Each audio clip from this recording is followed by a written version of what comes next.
Board university మంచి భవిష్యత్తు కోసం తెలుగు విద్యార్థులు ఇష్టపడే యూనివర్సిటీ.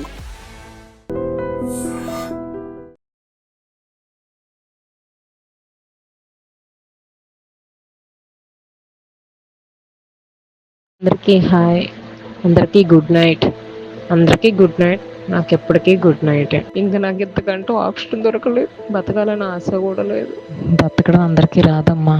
అందులో నేను అటు తాగుబోతులతో బతకడం అస్సలు ఎవ్వరికీ రాదు. ఎవరు ఎంత చెప్పినా సరే నేను భరించి ఓపిక నాలో లేదమ్మా. ఇంకా నాకు చావు తప్పితే ఇంకా వేరే ఆప్షన్ లేదు, ఇంకేమీ లేదు. సారీ, ఈ రోజుతో నా జీవితం, నా పిల్లల జీవితం క్లోజ్. ఇలాంటి సాడిస్ట్ దగ్గర ఎవరు బతుకుతారా బాబు? నా లైఫ్ చూసైనా సరే మీరు అందరు ఫ్యామిలీ గ్రూప్లో ఉన్న వాళ్ళందరూ హ్యాపీగా ఉండండి, అర్థం చేసుకుంటూ బతకండి. అమ్మ మర్చిపోకు, చెవులీలు తాడు మొత్తం కూడా మేము బియ్యం వేసుకునే డ్రమ్ములో ఉన్నాయి, పట్టుకుని వెళ్ళిపోండి మీరు వెళ్ళినప్పుడు. నాలాంటి జీవితం ఏ ఆడపిల్లకు రాకూడదు. నేను పడుతున్నటువంటి కష్టాలు ఇంకెవ్వరికీ రాకూడదు. అందరికీ గుడ్ నైట్. ఇది మాత్రం నాకు లాస్ట్ నైట్ అంటూ కొల్లి గీత అనే 30 ఏళ్ల మహిళ తను పడుతున్నటువంటి వేదన, కష్టం, తను ఎందుకు తనువు చాలించాలనుకుంటుందో చివరి మాటలుగా తెల్లవారుజామున 2:30 ప్రాంతంలో ఫ్యామిలీ గ్రూప్లో పెట్టినటువంటి ఆడియో మెసేజెస్ ఇవి. ఈ ఆడియో వింటేనే అందరికీ భయం వేస్తోంది, కన్నీళ్లు పుడుతుంది, కన్నీళ్లు పెట్టేస్తున్నటువంటి మాటలు అవి. ఎందుకంటే పెళ్ళై ఇన్నాళ్ళైనా తన భర్త చేతిలో తను ఎలాంటి టార్చర్ అనుభవిస్తుందో చెప్తూ ఆ ఫ్యామిలీకి ఇక నా వల్ల కాదు, నేను ఇంకా బ్రతకలేను, ఎవరి కోసం బ్రతకాలి, ఒకవేళ నేనే చనిపోదాము అనుకుంటే నా కడుపును పుట్టిన పాపానికి వీళ్ళని ఎవరు చూస్తారు, అందుకే పిల్లలతో పాటు తనువు చాలించాలనుకుంటున్నాను, ఇక ఇది నాకు లాస్ట్ నైట్, మీ అందరికీ గుడ్ నైట్, ఇలాంటి పరిస్థితి ఏ ఆడపిల్లకు రాకూడదు అంటూ ఆ గీత చెప్పినటువంటి మాటలు ప్రతి ఒక్కరిని కదిలిస్తున్నాయి, కన్నీళ్లు పెట్టిస్తున్నాయి.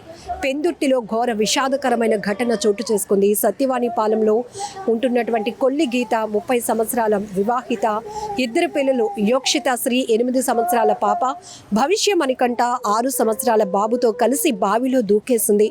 అయితే భర్త పవన్ పెడుతున్నటువంటి టార్చర్, తాగడం, తిరగడం, కొట్టడం తప్ప నా భర్తకు ఇంకొకటి ఏమీ తెలియదు, ప్రేమగా చూసుకోవడం రాదు, కనీసం 2 పిల్లలు, భార్యని కూడా ఎలా చూసుకోవాలో, ఎలా ప్రేమించాలో కూడా తెలియలేనటువంటి వ్యక్తితో నేను ఇంకా ముందుకు జీవితాన్ని కొనసాగించలేను, ఇప్పటికే చాలా భరించాను, ఇక భరించటం నా వల్ల కాదమ్మా, మీరందరూ జాగ్రత్తగా ఉండండి, ఇంట్లో అక్కడ నా బంగారు నగలున్నాయి, నువ్వు వచ్చి తీసుకెళ్ళు, కానీ ఇదే నా చివరి శ్వాస, ఇదే నా చివరి కాల్, ఇదే నాకు చివరి గుడ్ నైట్ అంటూ కూడా ఆమె చెప్పినటువంటి మాటలు తలుచుకుంటూ కుటుంబం బోరున రోధిస్తోంది.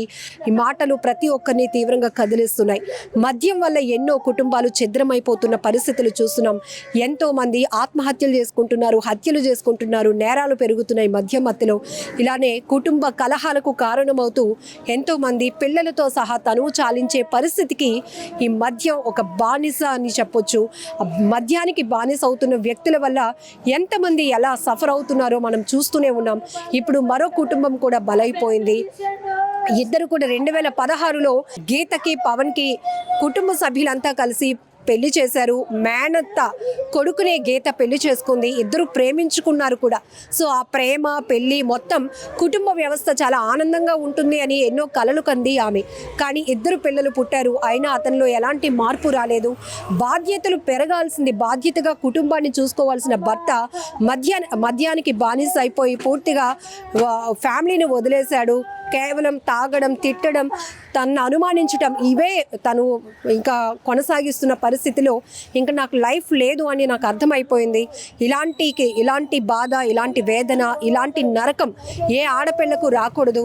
గుడ్ నైట్ అంటూ ఆ ఫ్యామిలీ గ్రూప్లో తను లాస్ట్గా మెసేజెస్ తెల్లవారుజామున 2:30 ప్రాంతంలో పెట్టి సత్యవాణిపాలెంలో ఉన్నటువంటి ఒక బావిలో 2 పిల్లలతో పాటు ఆమె కూడా దూకేసింది. అయితే యోక్షిత శ్రీ మాత్రం, ఆ పాప 8 ఏళ్ల పాప యోక్షిత శ్రీ ఆ బావిలో మెట్లు మార్గం ఏదైతే ఉందో దానికి వేలాడుతూ, అమ్మ, తమ్ముడు ఇందులో పడిపోయారు, చనిపోతున్నారు, నన్ను కూడా కాపాడండి అంటూ ఆ పాప పెట్టినటువంటి కేకలు ప్రతి ఒక్కరిని కదిలించాయి. ఉరుకుడు పరుగున అప్పటికే వీళ్ళు కనబడలేదంటూ కుటుంబ సభ్యులు అంతా వెతుకుతూ ఉన్న క్రమంలో ఆ బావిలో నుంచి ఈ పాప మాటలు విని రెస్క్యూ చేసినటువంటి స్థానికులు పాపనైతే బయటకు తీసి రక్షించగలిగారు. కానీ అప్పటికే గీత, మణికంఠ 7 ఏళ్ల బాలుడు, ఇద్దరు కూడా తల్లి కొడుకు తనువు చాలించినటువంటి విషాదకర ఘటన ప్రతి ఒక్కరి గుండెలను అదిరిపోయేలా చేస్తోంది. ఆ కుటుంబంలోనే కాదు, ఆ ఊర్లో కూడా తీవ్ర విషాదాన్ని నింపినటువంటి దారుణమైన ఘటనగా చెప్పుకోవచ్చు. ఏదేమైనా ఒక్కసారి మద్యానికి బానిస అయినటువంటి వ్యక్తులు ఒక్కసారి ఆలోచించండి. మీ అలవాటు వల్ల మీ కుటుంబాన్ని మీరు తాకట్టు పెడుతున్నారు. మీ వ్యసనం వల్ల, మీ సరదా వల్ల, మీ ఇష్టం వల్ల మిమ్మల్ని నమ్ముకున్నటువంటి భార్య పిల్లలు ఏమైపోతున్నారో కూడా మీరు అసలు గమనించుకోలేనటువంటి స్థాయిలో దిగజారిపోతున్నటువంటి పరిస్థితిలో ఎన్నో కుటుంబాలు ఇలా అర్ధాంతరంగా తమ జీవితాలు ముగించే పరిస్థితులు వస్తున్నాయి. ఈ విషాదకర ఘటన మాత్రం ప్రతి ఒక్కరికంట కన్నీళ్లు పెట్టిస్తోంది.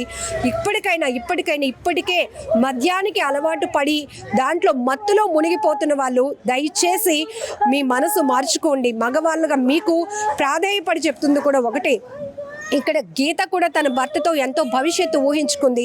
ఇద్దరు పిల్లలు చక్కగా చదువుకోవాల్సినటువంటి పిల్లలు, వాళ్ళకి చాలా భవిష్యత్తు ఉంది. కానీ అర్ధాంతరంగా ఇలా తండ్రి చేస్తున్నటువంటి ఆ ప్రవర్తన వల్ల, తండ్రి మద్యానికి బానిస అవ్వటం వల్ల ఇక మాకు భవిష్యత్తు లేదు, ఇక తనువు చాలించటమే బెటర్ అనే పరిస్థితికి వాళ్ళు వచ్చారు అంటే ఎంత వేదన, ఎంత నరక యాతన అనుభవించారో కూడా మనకు అర్థమవుతోంది.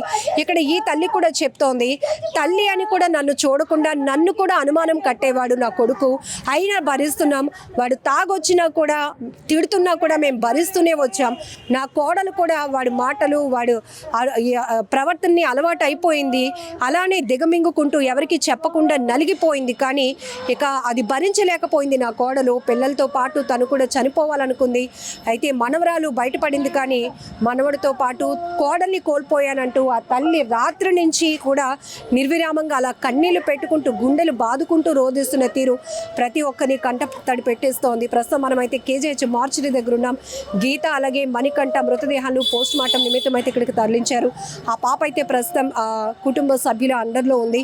ఏదేమైనా చాలా బాధాకరం. ఇప్పుడు ఆ పాప పరిస్థితి చూస్తేనే ఇక్కడ గీత ఒక తల్లిగా నా కడుపును పుట్టిన పాపానికి వీళ్ళకి కూడా బ్రతకడానికి అవకాశం లేని పరిస్థితికి మేము దిగజారిపోయాము. నా భర్త చేసినటువంటి పని వల్ల పిల్లలతో పాటు కూడా నేను చనిపోవాలనుకుంటున్నాను. ఒకవేళ నేనే చనిపోతే నా పిల్లల్ని ఎవరు చూసుకుంటారు, నా మొగుడున్నా వాడు చూసుకునే పరిస్థితి లేదు అంటూ, అంటే ఆ తల్లి గుండె ఎంతలాగా మరి వేదనకు గురైందో మనం అర్థం చేసుకోవచ్చు. ఆమె చెప్తున్న మాటలు అంటే జనరల్గా మనం సూసైడ్కి కారణం ఏంటో అని చెప్పుకోకుండానే ముందుగానే కుటుంబ సభ్యులకు ఆమె ఆడియో కాల్ ద్వారా మెసేజ్ ఇచ్చి తను ఆత్మహత్య చేసుకుంది బాబుతో పాటు. ఏదేమైనా ఈ విషాదకర ఘటన ప్రతి ఒక్కరికంట కన్నీళ్లు పెట్టిస్తోంది.